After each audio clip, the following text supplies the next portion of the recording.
Genesis 34. The Dinah Incident. One day Dinah, the daughter of Jacob and Leah, went to visit some of the Canaanite women. When Shechem son of Hamor the Hivite, who was chief of that region, saw her, he took her and raped her. But he found the young woman so attractive that he fell in love with her and tried to win her affection.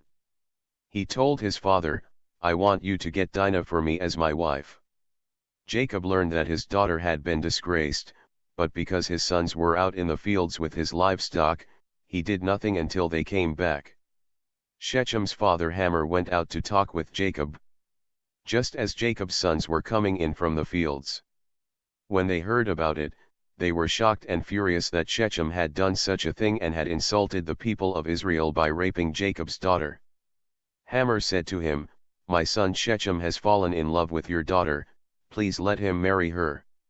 Let us make an agreement that there will be intermarriage between our people and yours.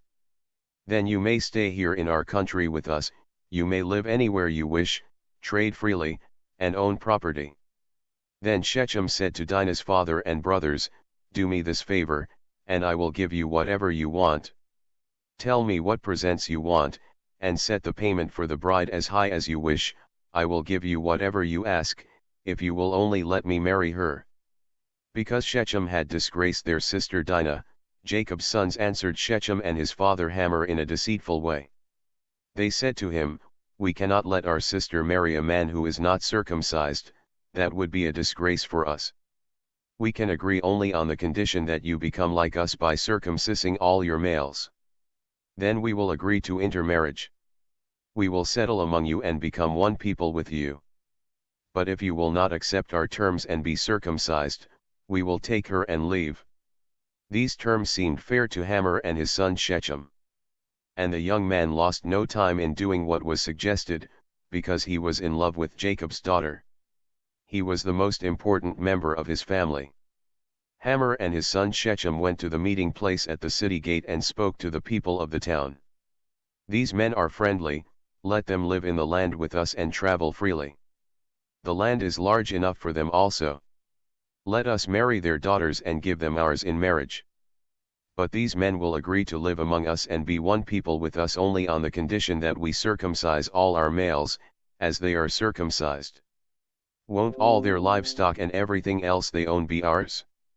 So let us agree that they can live among us." All the citizens of the city agreed with what Hamor and Shechem proposed, and all the males were circumcised. 3 days later, when the men were still sore from their circumcision, 2 of Jacob's sons, Simeon and Levi, the brothers of Dinah, took their swords, went into the city without arousing suspicion, and killed all the men, including Hamor and his son Shechem.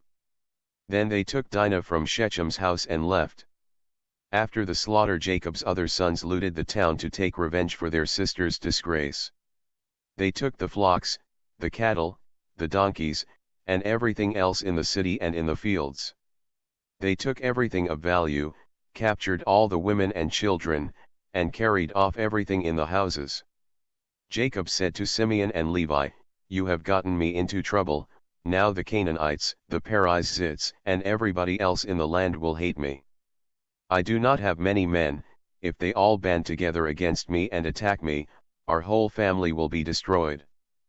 But they answered, "We cannot let our sister be treated like a common whore.